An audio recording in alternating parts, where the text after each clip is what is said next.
Merci d'être au rendez-vous de ce volet consacré aux arts. Au programme aujourd'hui, la restitution des objets d'art. Bienvenue dans le cadre. Je suis toujours en compagnie de l'historien Hamzat Boukari Yabara. Hamzat, pourrais-tu te présenter ? Oui, donc je suis historien, comme tu l'as bien rappelé. Puis dans le cadre également de mes activités, je suis régulièrement consulté sur différentes questions, notamment celle des restitutions et des réparations, qui se sont posées au niveau de l'État français, mais également de la Belgique. Et donc du coup, j'ai été auditionné par l'Assemblée nationale et le Sénat français dans le cadre de la loi de restitution des objets au niveau du Bénin et du Sénégal. Nous recevons également Franco. Ah oui, alors je suis Franco, donc membre et un des fondateurs du groupe La Brigade Anti-Négrophobie. Donc comme son nom l'indique, c'est un groupe qui lutte particulièrement contre le racisme anti-noir, mais aussi le racisme d'État en général. Et donc effectivement des situations comme celle aussi de l'art africain concernent la négrophobie finalement. Et tu es aussi artiste peintre, mais nous reviendrons dessus tout à l'heure. Artiste peintre. Je viens de comprendre. Ça m'a surpris moi-même parce que je ne sais pas dessiner, mais maintenant, je viens de percuter.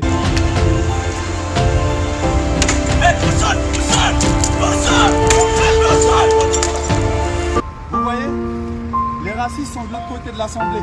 Ça, c'est une statue qui vient trôner la négrophobie, le meurtre des Noirs, le viol des Noirs, la torture des Noirs.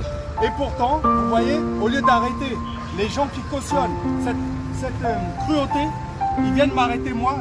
Vous protégez le peuple ou vous protégez monsieur Diop? C'est interdit, s'il vous plaît. Non, c'est interdit, c'est le racisme.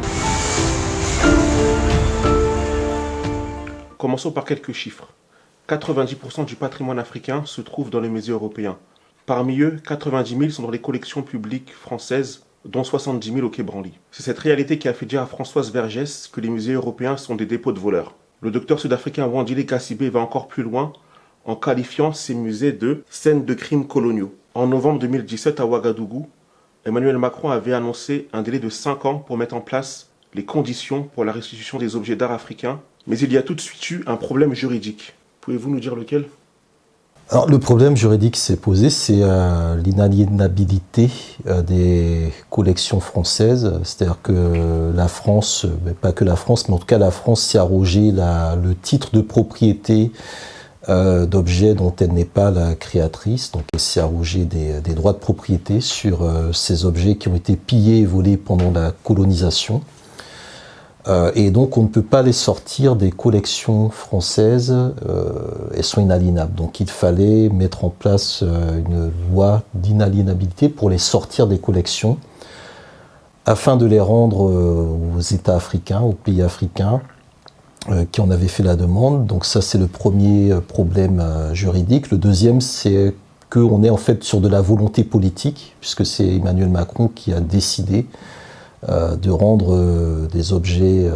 alors ça ne concerne que 2 pays, le Bénin et le Sénégal. Donc lorsqu'il parle de rendre des objets, lorsqu'il est à Ouagadougou, c'est un grand mensonge parce que ça n'a concerné que 2 pays dans des circonstances et des conditions assez limitées, et qui ne répondait pas non plus aux attentes des pays africains. Donc il y a à la fois un problème juridique, un problème politique, un problème diplomatique, et évidemment derrière aussi un problème moral, puisque de quel droit se permet-on de rendre des choses qu'on a volées sans soulever la question évidemment du recel. Franco, 27 objets d'art sur 90 000, c'est pas une goutte d'eau dans l'océan ? Ben oui, c'est forcément une goutte d'eau dans l'océan, mais au-delà de cela, il y a le problème de fond, c'est-à-dire que celui qui est victime est obligé de faire une requête, de demander son bon droit au criminel. Et c'est là où on marche sur la tête parce qu'on a fini par accepter une situation qui est inacceptable. Et effectivement, il donne l'impression de rendre des objets, mais même dans un droit classique, quand une personne se fait voler son téléphone, la justice ne consiste... Si elle se fait voler son téléphone en se faisant agresser, frapper, etc., la justice ne consiste pas juste à lui rendre le téléphone, puisque le téléphone est à elle, donc c'est logique que la personne récupère le téléphone. Mais après, il y a les dommages causés par les traumatismes des coups portés, etc., et c'est ça qui va être résolu et qui va amener, par exemple, à compenser par une amende ou alors une peine de prison. Et c'est tout ce volet de fond que la France en particulier, mais les pays européens, voire occidentaux, balayent d'un revers de main en faisant croire qu'ils rendent justice, alors qu'en fait, c'est tout à fait logique qu'on récupère ce qui nous appartient. Justement, dans quelles conditions ces objets africains ont été volés? Dans quel cadre? Dans le cadre de la conquête coloniale, c'est-à-dire que les musées ils sont apparus en Europe, en Occident, dans le contexte de la construction de la nation et la colonisation est centrale dans la construction de la nation. Et dans le cas des objets africains, le plus grand nombre, je crois, vient du Tchad, ce qui est assez intéressant parce que souvent on voit le Tchad comme un pays culturellement désertique, alors qu'en réalité le plus grand nombre d'objets viennent de ce pays-là.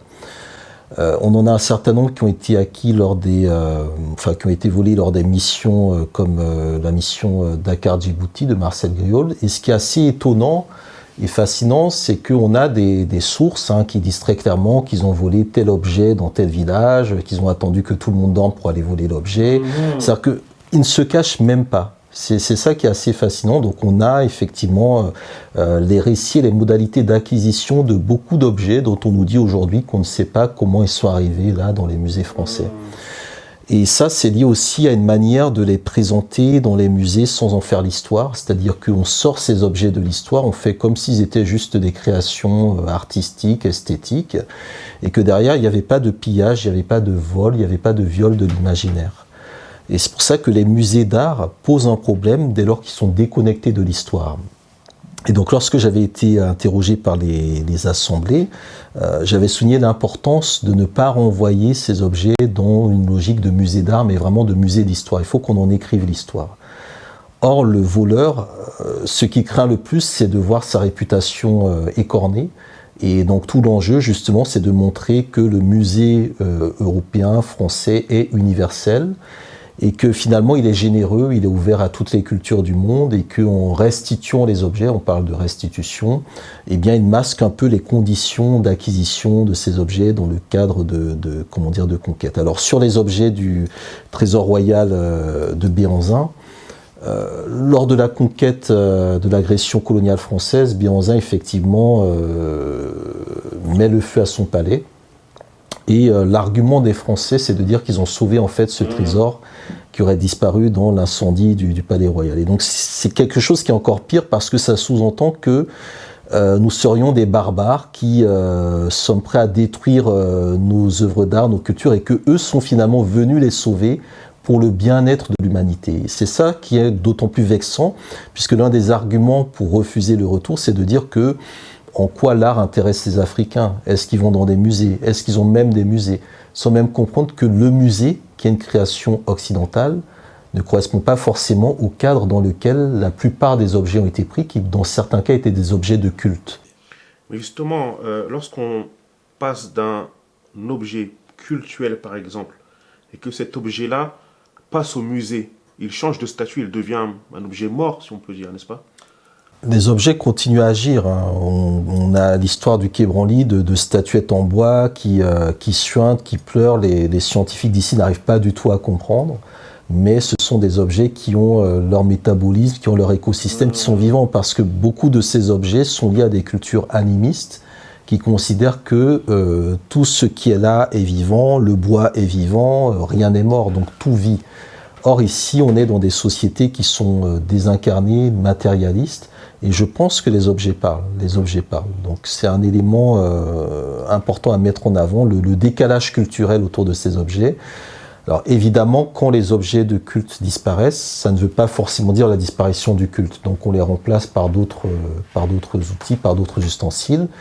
Mais ce qu'il faut bien comprendre, c'est que ces objets sont pillés dans le cadre d'une conquête coloniale qui a pour vocation d'éradiquer les cultures africaines. Donc du coup, on a vraiment un parallélisme où il faut priver justement les Africains des instruments de leur culte. Et ça pose d'autres questions, notamment sur le cadre dans lequel ces objets doivent être rendus et à qui les rendre. Est-ce qu'il faut les rendre à des États qui n'existaient pas à l'époque? Est-ce qu'il faut les rendre à des communautés qui existent toujours aujourd'hui?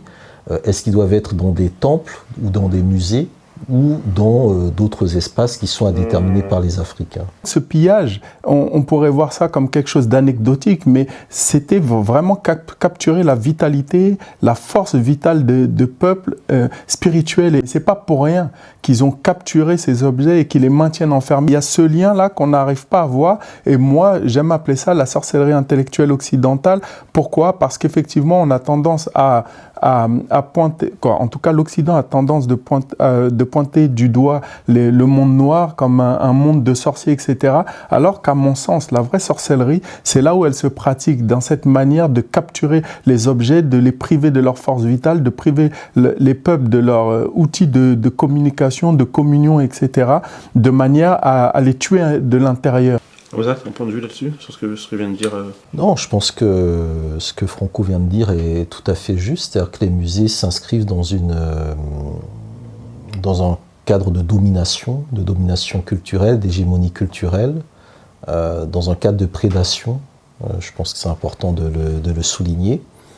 Et aussi dans une volonté de négation, je pense, de l'histoire, de la culture de l'autre, tout en la montrant. Et c'est ça qui est assez fascinant, parce que on se fait expert de la culture de l'autre en ayant finalement tué l'autre. Donc, sachant qu'on est aussi dans des cadres dans lesquels circule énormément d'argent, qui sont souvent soutenus par des fondations qui font leur fortune également en Afrique. Donc il y a aussi tout un écosystème capitaliste et néocolonial qui est derrière, qu'il est important de souligner.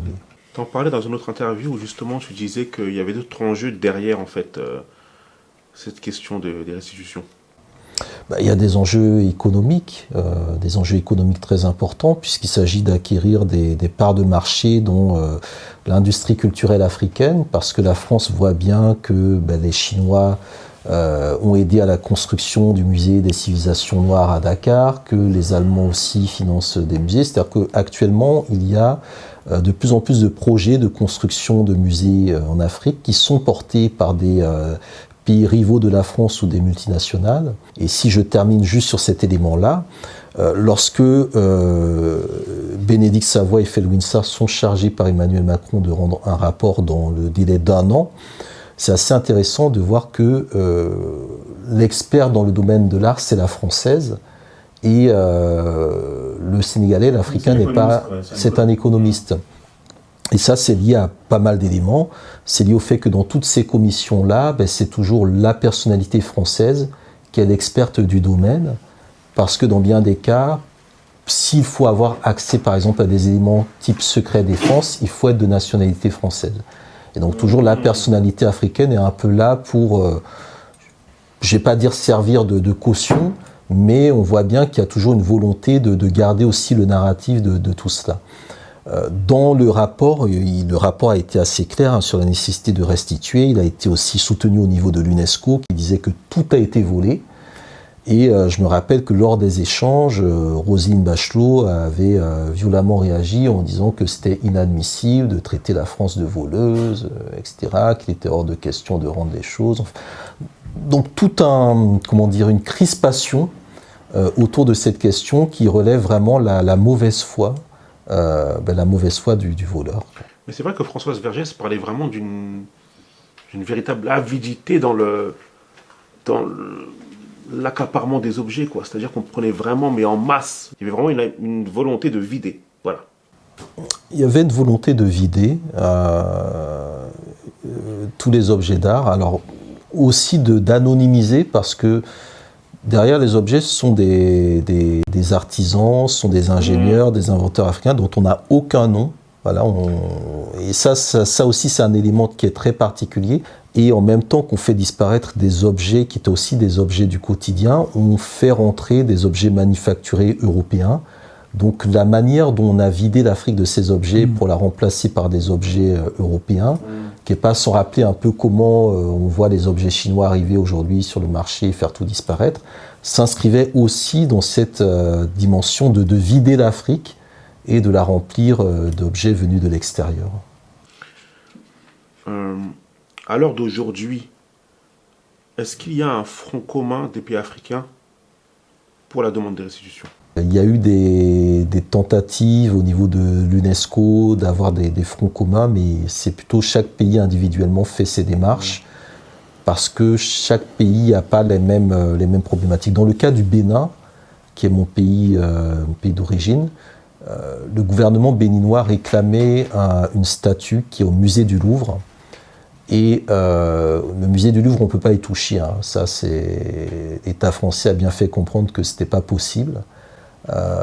Et donc là aussi, on voit bien que les objets africains n'ont pas la même valeur selon qu'on les mette au Quai Branly, qui est le musée des arts premiers, un truc un peu primitif, ou au musée du Louvre, qui là est vraiment le grand musée vraiment de renommée mondiale. Et ça aussi, c'est assez intéressant. Il n'y a pas...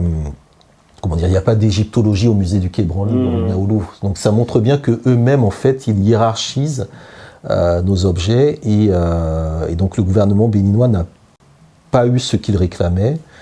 La Côte d'Ivoire, l'Éthiopie, quelques autres pays africains ont également fait des demandes. En 1959-60, on avait aussi, c'est le deuxième moment du départ des objets. C'est-à-dire que voyant la décolonisation, l'indépendance arriver, les colons ont quitté en emportant tout ce qu'ils pouvaient emporter autour des années 59-60, notamment tout ce qui était dans les cadres des missions religieuses. Et donc on a au niveau des missions religieuses, notamment c'était le cas au musée africain de Lyon, beaucoup d'objets qui sont gardés et qui sont conservés. Justement, on parle beaucoup d'objets, mais il y a aussi des restes humains, il y a aussi des dépouilles qui sont quand même conservées. Je pense notamment à la prise de Magdala en Éthiopie, lorsque les Anglais ont pris des mèches des cheveux du roi de l'époque, c'était Théodoros, je crois, Théodoros II, je crois, qui était là. Et on lui a fait un scalp, je pense. Je pense que c'est comme ça qu'ils ont récupéré ces mèches de cheveux-là. Mais ils ont aussi kidnappé son fils, qui, je pense, à l'époque avait l'âge de 7 ans. Et puis qui est mort à l'âge de 18 ans. Et je crois que l'Éthiopie réclame aussi d'ailleurs le corps, Hamzat. En fait, oui, il y a des restes humains, il y a des crânes en Allemagne, en Belgique. Ici, on avait eu le cas de la Vénus Otanto qui avait été récupérée quand Mandela est devenu président, donc qui renvoie encore à une autre histoire. Mais les restes humains, oui, font partie effectivement des objets, en tout cas des éléments qui sont conservés dans certains musées, qui posent des questions de moralité, qui posent aussi des questions de crime, tout simplement, puisque dans certains cas, il s'agissait vraiment de ramener des crânes, alors soit des crânes de résistants, soit des crânes ou des restes pour l'anthropologie qui se développait à cette époque-là en Europe, et d'animaliser encore plus les corps noirs. Donc cette question des restes humains, effectivement, elle pose, je pense, beaucoup de questions et elle est un peu invisibilisée derrière juste la question des objets. On parle depuis tout à l'heure de possession de restes humains, de choses comme ça. Si ces actions étaient collées à des personnalités afro, on parlerait de sauvagerie, de fétichisme, etc. Ce qui est aussi intéressant, je pense, de souligner, c'est que les grands symboles de la France, comme le palais de l'Élysée, ont été construits en fait grâce à la fortune, notamment d'un gars qui s'appelait Antoine Crozat, qui était l'un des plus grands trafiquants européens, qui a fait sa fortune sur l'esclavage négrier. C'est justement ce livre-là, le Français qui possédait l'Amérique. Donc ça décrit très bien le phénomène. Et puis on a aussi un autre grand symbole de la France, que ce soit local ou international, qui est la Tour Eiffel, et qui notamment a été financé par la dette que la France a imposée à Haïti, hein, c'est bien ça. Une partie en tout cas, mais pas... Ouais, le racket imposé en 1825, la France impose le paiement de 150 millions de francs or à Haïti, en échange de la reconnaissance de l'indépendance. Et il s'agissait de dédommager les anciens propriétaires de la perte de leur possession, de leur main-d'œuvre. Et une partie de ce fonds va servir effectivement aux différentes banques, puisqu'en fait, c'est les banques qui avaient repris le contrôle de tout ça. Le CIC, mais il y en avait d'autres. Donc je ne vais pas citer ici, mais il y en avait d'autres. Sur les monuments également de la France, si on prend toutes les façades portuaires, Bordeaux, Nantes, tout ça, c'est l'argent de l'esclavage. La Tour Eiffel, c'est le monument qui rapporte le plus d'argent peut-être au monde, en tout cas au moins en Europe, en termes de visites. Donc se dire qu'effectivement, qu'une grande partie de ce monument a été financée par de l'argent racketté à un peuple qui s'était libéré de l'esclavage, ça fait réfléchir. Nous arrivons sur l'instant talent. Alors aujourd'hui, je voulais parler d'un artiste qui s'appelle Baro Sarré et qui fait vraiment des choses, je trouve, assez intéressantes, où il mélange la pop culture avec des figures essentiellement noires, plus ou moins connues. Donc ça sera à voir, ça va. L'Afrique regorge de talents. Pourtant, il y a des chiffres qui sont quand même assez accablants. C'est qu'aujourd'hui, l'Afrique représente 0,8% des musées dans le monde, contre 61% pour l'Europe et l'Amérique du Nord. Quels sont vos points de vue sur ces chiffres-là? Déjà, le musée, c'est une création occidentale en tant que telle. Ça, c'est un premier élément. Ensuite, la fonction du musée, c'est de conserver des choses qui sont dites plus ou moins mortes. Alors qu'en Afrique, nous avons plutôt des arts vivants, nous avons plutôt des arts du spectacle, nous avons d'autres formes de concevoir l'art. Ensuite, la question du musée, c'est également une question de politique culturelle. Alors que dans le cas de nos pays, on est déjà sur des États qui sont très jeunes. On a très peu de musées parce que les moyens alloués à la culture sont également très limités. Et donc on a d'autres formes, je dirais, de culture et d'expression culturelle. Mais ça pose quand même des soucis structurels. Franco ? Il y a un aspect qu'on sous-estime et que les neurosciences ont mis en lumière, c'est quand on place des peuples dans une extrême violence, qu'est-ce qui se passe? C'est que la raison, la conscience, c'est comme si elle disjonctait. Des populations qui doivent se préoccuper de survivre ne peuvent pas en même temps créer. C'est-à-dire que c'est comme ça qu'on peut expliquer souvent, des gens ne comprennent pas comment il y a pu avoir des civilisations aussi florissantes et qu'après on se dit mais comment ces populations d'aujourd'hui peuvent être celles qui hier, par exemple, ont construit des pyramides, etc. etc. Est-ce que ces objets-là, qui sont pour beaucoup des objets cultuels, sont déjà retournés auprès des populations qui en ont été privées? Et est-ce que ça a généré des choses? Est-ce que tu as des exemples? Il y a par exemple un tambour-parleur qu'on appelle le Djidji Ayokwe qui a été spolié en 1916 à la communauté Bidjan en Côte d'Ivoire. Le drame par exemple du Djidji Ayokwe qui va revenir plus de 100 ans après, les gens qui l'ont construit ne sont plus là. Il n'y a plus personne qui sont capables de le construire. Le Djidji Ayokwe, c'est un objet rituelique, mais pendant la colonisation, c'était une arme de guerre, puisque c'était comme un outil de communication qui prévenait quand les colons arrivaient avant même et ils ne comprenaient pas pourquoi ils ne trouvaient personne au village, etc., etc. Ils ont vidé les éléments de culture, nos repères traditionnels, etc., et ils ont remplacé par les leurs. Ce qui fait qu'en fait, c'est comme s'il y a des blancs dans des corps de noirs. Et donc, quand vous allez récupérer ces objets-là, c'est comme si l'esprit n'est plus en communion avec l'objet parce que nos cerveaux ont été lavés. C'est là le côté dramatique de cette situation. Il ne suffira pas de récupérer les objets, c'est de la fausse justice en fait. Ils savent qu'ils ont lavé nos cerveaux, qu'ils nous ont tués de l'intérieur et maintenant ils rendent des objets où finalement c'est comme si, on devient étranger par rapport à nos propres objets. Et c'est ça qu'il va falloir résoudre. Nous allons nous laisser sur ces mots de Franco, merci. Je vais quand même présenter quelques ouvrages qui ont servi à préparer l'émission, notamment ce livre-là, Une histoire de la France-Afrique, écrit par notre invité Hamzat Boukari. Mais nous avons également le livre de Françoise Vergès, Programme de désordre absolu, décoloniser le musée. Nous avons aussi le livre Restituer le patrimoine de Felwine Sarr et Bénédicte Savoie. Merci d'avoir accepté l'invitation du cadre et à très bientôt. À bientôt, Merci, c'était un à plaisir. bientôt.